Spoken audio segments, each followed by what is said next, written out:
우리 오늘 가스펠 프로젝트 제9가 말씀을 함께 나누겠습니다. 여러분 교재 104페이지를 여러분 한번 보시기 바랍니다.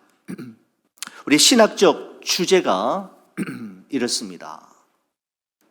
우리 같이 한번 읽어보겠습니다. 오늘날 하나님의 성전은 성령의 임재가 있는 하나님의 백성입니다.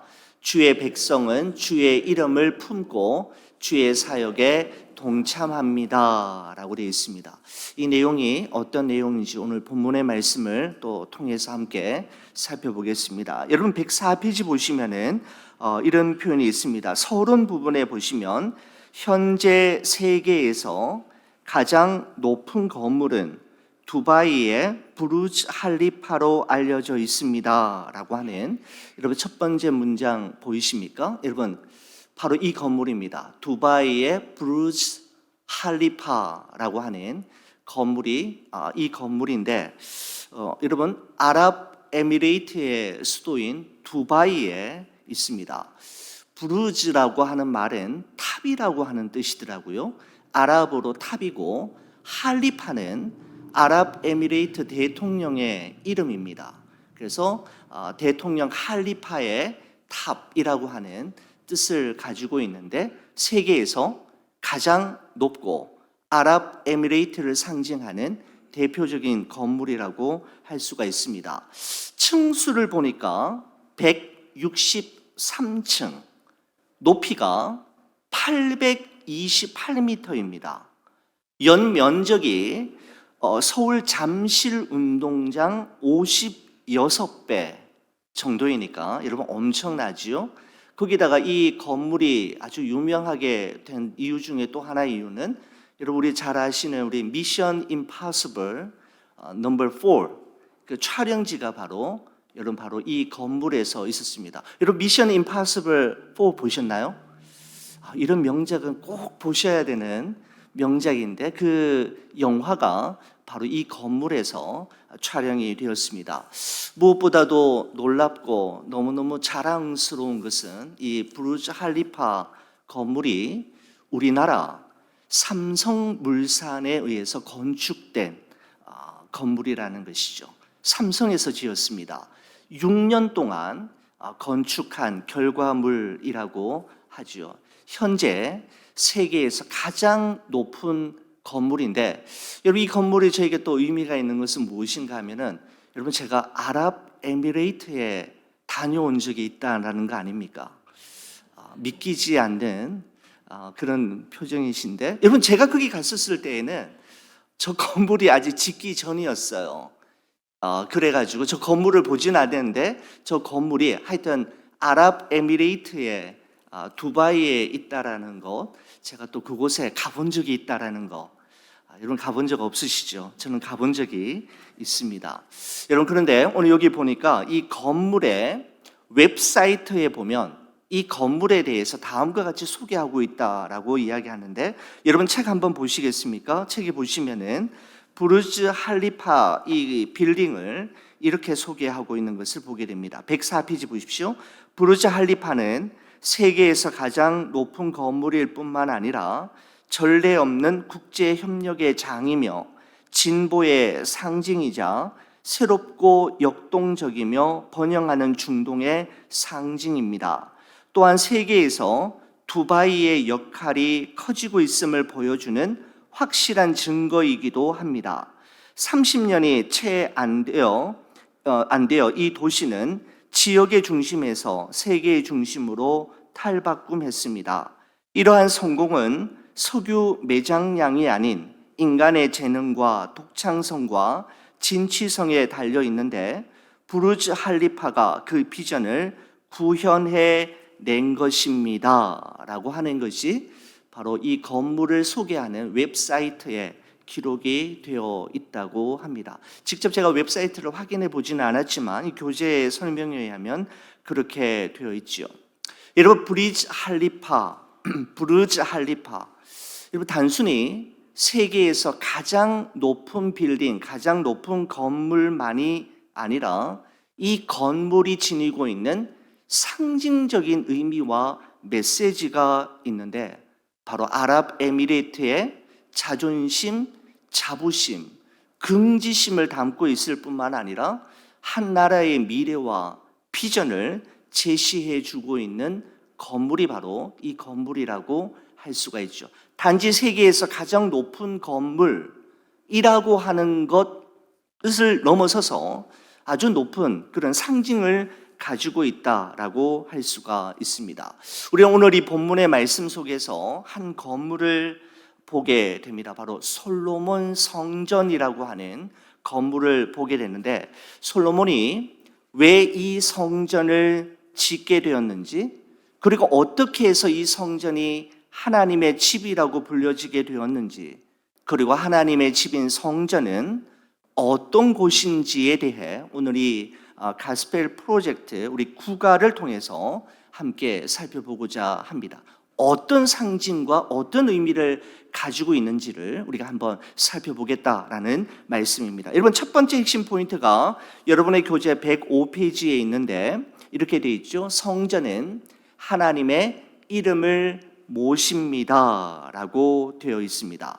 여러분, 열왕기상 5장의 말씀은 솔로몬이 아버지 그 다윗 왕의 절친이었던 두로 왕 히람에게 성전을 지으려고 하는 두 가지 이유를 이야기하는 것으로 열왕기상 5장의 말씀이 시작이 되는데, 여러분, 그 첫 번째 이유가 여러분의 교재 106페이지 한번 보시겠습니까? 그 중간에 보시면 이렇게 되어 있습니다. 두 가지 이유를 이야기하고 있는데, 첫 번째는 하나님의 주권적 역사입니다. 하나님의 주권적 역사를 보여주기 위한 목적으로 이 솔로몬 성전을 지으려고 한다라는 것이죠. 여러분, 아마 이 주제는, 이 띠은 열왕기상 5장 3절과 4절의 말씀을 중심으로 만든 구성한 문장이라고 생각이 됩니다. 5장 3절 4절 한번 보시겠습니까? 당신도 알거니와 내 아버지 다윗이 사방의 전쟁으로 말미암아 그의 하나님 여호와의 이름을 위하여 성전을 건축하지 못하고 여호와께서 그의 원수들을 그의 발바닥 밑에 두기를 기다렸나이다. 이제 내 하나님 여호와께서 내게 사방의 태평을 주심에 원수도 없고 재앙도 없도다라고 말씀하고 있습니다. 한마디로 말씀드리면 하나님이 하셨습니다, 하나님이 이루셨습니다라고 하는 의미입니다. 성전을 건축하게 하신 분도, 성전을 건축하지 못하게 하신 분도 하나님이시라는 것이죠. 사방에 태평을 주신 분도 하나님이시고 원수도 재앙도 없게 하신 분이 바로 하나님이심을 표현하고 있는 것입니다. 여러분, 이뿐만이 아니죠. 이스라엘을 애굽에서 구원하시고 40년 광야의 길을 걷게 하사 마침내 젖과 꿀이 흐르는 약속의 땅 가나안에 들어오게 하신 분도 하나님이시며, 지금 그리고 여기까지 우리가 지내온 모든 것이 하나님의 주권적인 역사에 의해 가능하게 된 것입니다라고 하는 신앙 고백이 눈에 보이는 어떤 것으로 나타나게 됐는데, 바로 그것이 성전 건축으로 나타나게 되었다라는 것입니다. 여러분, 솔로몬이 성전을 건축하는 두 번째 이유가 여러분 교재 107페이지 맨 위쪽 질문 아래에 보시면 둘째라고 되어 있죠. 여러분, 거기 한번 보시겠습니다. 하나님의 은혜로운 약속입니다 라고 표현하고 있습니다. 여러분, 이 말씀은 열왕기상 5장 5절의 말씀을 근거로 해서 만든 문장인 것 같습니다. 5장 5절이 이렇죠. 여호와께서 내 아버지 다윗에게 하신 말씀에 내가 너를 이어 내 자리에 오르게 할 내 아들 그가 내 이름을 위하여 성전을 건축하리라 하신 대로 내가 내 하나님 여호와의 이름을 위하여 성전을 건축하려 하오니 라고 말씀하고 있습니다. 솔로몬 성전은 하나님의 약속은 하나님이 약속하신 대로 반드시 이루어지고야 만다라는 사실을 증명하는 것이 바로 솔로몬 성전이었다라고 말씀드릴 수가 있는 것이죠.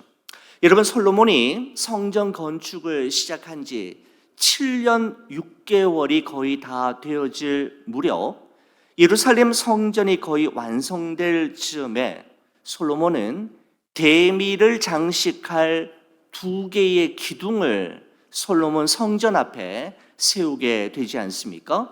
여러분 그 2기둥의 이름을 여러분 기억하시겠습니까? 한번 넘겨주시죠. 역대하 3장 17절에 기록이 되어 있는데 우리 이 말씀 저와 함께 같이 한번 읽어보겠습니다. 그 2기둥을 성전 앞에 세웠으니 왼쪽에 하나요 오른쪽에 하나라. 오른쪽 것은 야긴이라 부르고 왼쪽 것은 보아스라 불렀더라 라고 되어 있습니다. 이게 넘어가야지 되는데 우리 목사님께서 좀 수고해 주셔야 되겠습니다. 자, 여러분 성전 앞 오른쪽 기둥 이름을 야긴이라고 되어 있는데 그 이름의 뜻이 저가 세우리라 라고 하는 뜻입니다. 저가 세우리라. 여러분 여기서 말하는 저란 누구를 이야기하는 걸까요? 바로 하나님을 이야기하죠. 여러분 솔로몬 성전 앞 오른쪽 기둥의 이름을 야긴이라고 했는데 야긴의 이름의 뜻은 무엇인가 하면 저가 세우리라. 하나님이 세우신다라고 하는 이름의 뜻이었습니다. 성전 앞 왼쪽 기둥의 이름은 보아스인데 보아스 이름의 뜻은 그에게 능력이 있다라고 하는 뜻이죠. 여러분 여기서 나오는 그란 누구를 이야기하는 걸까요? 하나님을 이야기하죠. 하나님에게 능력이 있다라고 하는 이름의 뜻이 바로 보아스입니다. 여러분 그러면 이 보아스와 야긴과 보아스를 합치면 어떤 뜻이 될까요? 이렇게 풀이할 수 있을 것 같아요. 하나님께서 그의 능력으로 세우십니다. 하나님의 능력으로 이루십니다 라고 하는 의미가 될 것입니다. 그러니까 솔로몬 왕뿐만 아니라 이스라엘 백성들이 솔로몬 성전을 출입할 때마다 성전 앞에 세워진 야긴과 보아스라고 하는 2기둥을 보면서 이 성전을 세우신 분이 누구이신지 그리고 누구의 능력에 의해 가능하게 되었는지를 솔로몬과 그 성전을 출입하며 예배하는 모든 자들은 그 기둥을 보며 날마다 확인하게 되었을 것입니다. 하나님께서 그의 능력으로 성전을 세우시고 하나님의 능력으로 이루신다라고 하는 사실들을 그들은 날마다 보며 그들의 신비에 새겼을 것입니다. 여러분 그렇습니다. 사람이 자신의 최선과 또 노력, 열심과 재능으로 해낼 수 있는 일들이 참으로 많이 있지만 사람의 힘으로 그리고 사람이 가진 것으로 안 되는 것이 있다면 저는 그것은 교회라고 생각이 됩니다. 사람의 재능으로 교회를 아름답게 디자인할 수 있고 실내를 아름답게 꾸밀 수 있어도 사람이 가진 돈으로 교회 건물을 매각하고 더 좋은 장소로 이전할 수는 있지만 돈으로 사람이 가진 것으로 사람의 노력과 열심으로 결단코 할 수 없는 일은 하나님의 임재와 하나님의 역사하심 그리고 영적인 부흥은 불가능한 것이죠. 사람의 힘으로 해낼 수 없는 일입니다. 하나님이 하시는 일이고 하나님의 능력으로만 가능한 일인 것이죠. 저는 이 말씀을 묵상하면서 제가 갓 담임 목회를 시작했을 무렵 한 9년 반 정도 전에 되었을 때 어느 은퇴하신 목사님과의 만남 속에서 들려주신 말씀이 또다시 기억이 났습니다. 여러분에게도 소개해드린 적이 있습니다만은 저는 제 뜻대로 제 원대로 잘 되지 않을 때마다 뭔가 잘 풀려지지 않는다라는 느낌이 들 때마다 이 목사님의 말씀이 정말 새록새록 생각이 나면서 제가 추구해야 될 것이 무엇인지를 다시금 깨닫게 하게 됩니다. 여러분, 그런 말씀이었습니다. 썰물로 인해서 바닷물이 빠져나간 갯벌에 박혀 있는 배를 한번 생각해 보라고 하셨습니다. 여러분, 갯벌 속 진흙에 박혀 있는 배를 사람이 밧줄로 묶어서 그 배를 끌고 가려면 여러분 얼마나 힘이 들겠습니까? 여러분, 하지만 썰물의 때가 지나가고 밀물이 들어오게 되면 배가 자연스럽게 떠오르게 될 것이고, 그때는 배를 쉽게 움직이고 원하는 곳으로 그 배를 이렇게 운항하게 될 수 있다라고 이야기하시면서, 그 배와 마찬가지로 목회도 교회도 억지로 무엇인가를 되게 하려 하고 하게 하려고 할 때 문제가 생기게 되고 어려움이 발생하게 된다라는 것이죠. 교회와 목회자와 성도들의 심령에 하나님의 은혜에 대한 감격과 기쁨이 가득 차게 되면 비로소 교회는 교회다워지고 성도는 성도다워질 수 있다라고 하시던 말씀이 기억이 납니다.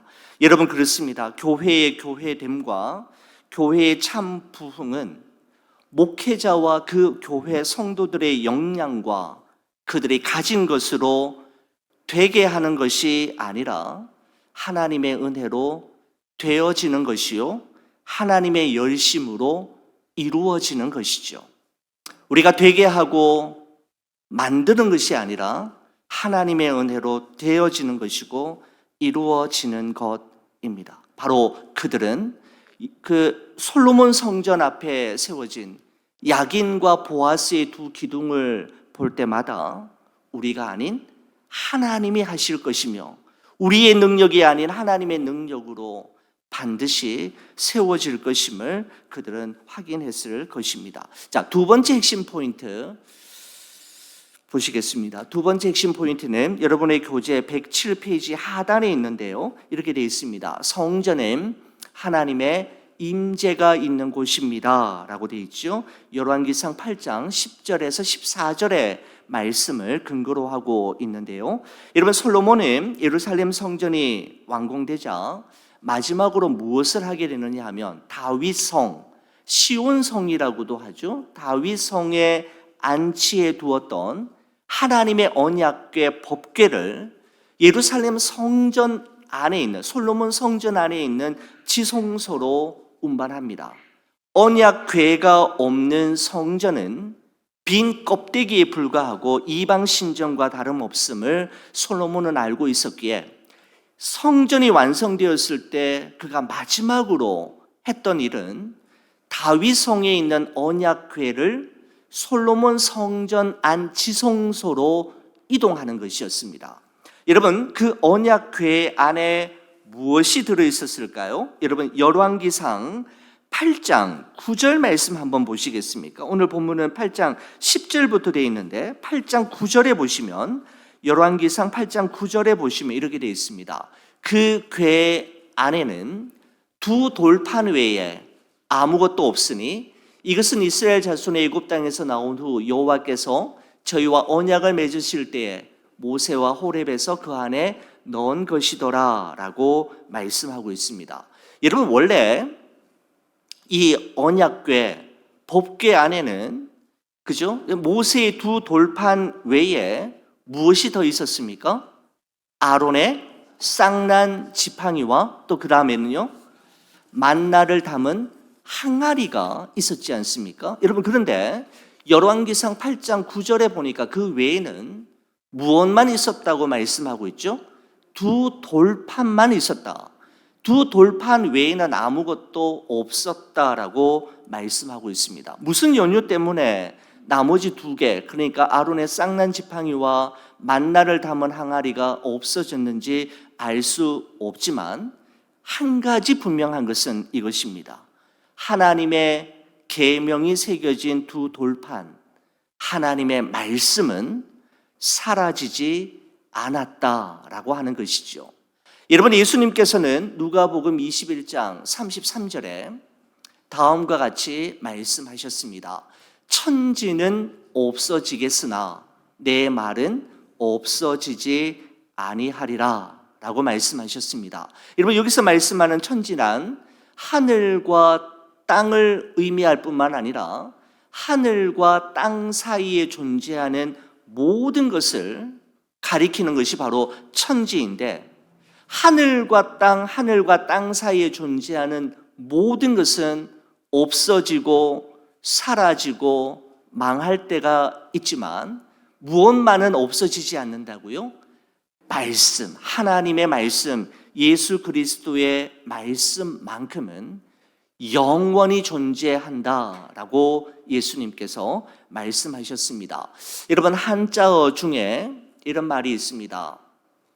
수급분류월이라고 하는 말이 있습니다. 이런 의미죠. 물은 빠르게 흘러가도 달은 떠내려가지 않는다라고 하는 말입니다. 물은 아주 급한 속도로 흘러가지만 달은 어떻습니까? 물이 떠내려가는 대로 흘러가지 않지 않습니까? 시대가 아무리 급하게 변하여도 영원히 변치 않는 것, 없어지지 않는 것, 시루에 떠내려가지 않는 유일한 것이 무엇인지 우리는 알고 있지요. 바로 성경은 그것을 하나님의 말씀이라고 말씀하고 있습니다. 여러분, 수천 개의 강과 수백 개의 호수들이 여러분 달을 비추어도 밤하늘의 달은 언제나 하나뿐이듯이 하나님의 말씀만이 영원히 변치 않는 유일한 진리요 생명인 것을 우리는 또한 알고 있습니다. 여러분, 드디어 하나님의 계명, 하나님의 말씀을 담은 그 언약궤가 예루살렘 성전 안, 그러니까 솔로몬 성전 안에 지성소 안에 안치되자 어떤 일이 있었습니까? 여러분, 열왕기상 8장 10절에서 11절의 말씀을 보시면 이렇습니다. 제사장이 성소에서 나올 때에 구름이 여호와의 성전에 가득하매 제사장이 그 구름으로 말미암아 능히 서서 섬기지 못하였으니 이는 여호와의 영광이 여호와의 성전에 가득함이었더라 라고 말씀하고 있습니다. 구름이 성전 안에 가득했는데 그 구름이 무엇을 이야기한다고요? 여호와의 영광이라고 말씀하고 있습니다. 바로 여호와의 영광이 성전에 가득했다라고 하는 말씀은 하나님께서 솔로몬이 지으신 그 성전 안에 임재하셨다라고 하는 것을 이야기합니다. 여러분, 그렇습니다. 예루살렘 성전은 하나님의 말씀을 담은 언약궤가 성전 안 지성소에 안치되는 것으로 완성되었을 뿐만 아니라 그곳에 여호와의 구름, 하나님의 임재로 충만하게 되었을 때 예루살렘 성전은 드디어 성전이 되었던 것이죠. 여러분, 성전을 아무리 화려하게, 웅장하게, 그리고 근사하게 멋있게 짓는다 할지라도, 성전의 건물을 백향목과 황금으로 도배한다 할지라도 그 성전 안에 하나님의 언약궤인 하나님의 말씀이 없다면, 그리고 하나님의 임재가 없다면 그 성전은 성전일 수 없음을 말씀하고 있는 것입니다. 여러분, 그래서 성전을 성전답게 하는 것은 건물이 아니라 하나님의 말씀이요 하나님의 임재라고 할 수가 있는 것이죠. 자, 여러분의 교재 108페이지 한번 보시면은요, 맨 아래쪽에 우리가 꼭 짚고 넘어가야 할 문장 하나가 있습니다. 108쪽 맨 아래쪽에 보시면은 질문 하나가 있습니다. 그 질문 아래에 보시면 이런 표현이 있죠. 신약 성경은 예수님이 하나님의 참 성전이며 그분을 따르는 우리도 하나님의 성전이라고 가르칩니다. 하나님은 성령을 통해 그분의 백성 가운데 거하십니다 라고 되어 있습니다. 자, 여러분, 고린도전서 3장 16절에서 17절 말씀에 보시면 이런 말씀이 있습니다. 너희가 하나님의 성전인 것과 하나님의 성령이 너희 안에 계시는 것을 알지 못하느냐? 누구든지 하나님의 성전을 더럽히면 하나님이 그 사람을 멸하시리라. 하나님의 성전은 거룩하니 너희도 그러하니라 라고 말씀하고 있습니다. 여러분, 하나님의 임재로 말미암아 솔로몬 성전이 진정한 성전이 된 것처럼 하나님의 영이신 성령께서 우리 안에 거하심으로 우리 역시 하나님의 성전이 되는 것이죠. 성령께서 우리 안에 거하실 때 우리는 이전과는 다른 삶을 살아갈 수 있으며 성령의 열매를 맺게 될 뿐만 아니라 하나님의 일을 감당할 수 있는 은사와 능력을 공급받게 되는 것이죠. 여러분, 우리 자신이 하나님의 성전임을 기억하고 성전답게 거룩하고 구별된 성도의 삶을 살아내야 할 책임과 의무가 우리에게 있는 것입니다. 성전을 보면 하나님을 기억하게 되었던 것처럼 성전인 우리를 볼 때마다 세상 사람들이 예수님을 생각하게 하고 예수님을 떠오르게 하는 여러분 그런 사람이 된다면 우리는 또한 성전으로 살아가고 있다라고 할 수가 있을 것입니다. 여러분, 우리 세 번째 핵심 포인트 보시겠습니다. 세 번째 핵심 포인트를 보시면 여러분 109페이지 하단에 있는데요. 이렇게 되어 있습니다. 성전은 하나님이 사역하시는 곳입니다 라고 되어 있습니다. 여러분, 여기 이제 열왕기상 8장 54절에서 61절까지 말씀인데요. 여기 보시면 이제 솔로몬이 기도하는 모습이 나오는데 여러분, 솔로몬의 기도를 저는 한 세 가지 정도로 다음과 같이 요약했습니다. 솔로몬이 첫 번째 기도는 무엇인가 하면 하나님 우리와 함께 하옵소서라고 하는 기도입니다. 여러분, 솔로몬 그 성전 안에 언약궤를 안치하고 구름으로 가득 덮이면서 하나님의 영광으로 충만하게 되었을 때 기도하였는데 첫 번째 기도는 이것이었죠. 하나님 우리와 함께 하옵소서. 57절의 말씀을 근거로 하고 있다라고 생각이 됩니다. 8장 57절 말씀 보시면 이렇습니다. 우리 하나님 여호와께서 우리 조상들과 함께 계시던 것과 같이 우리와 함께 계시옵고 우리를 떠나지 마시오며 버리지 마시옵고 라고 말씀하고 있습니다. 솔로몬은 자기 백성 이스라엘을 위해 기도할 때 첫 번째 기도는 이것이었습니다. 하나님 우리와 함께 하시옵소서.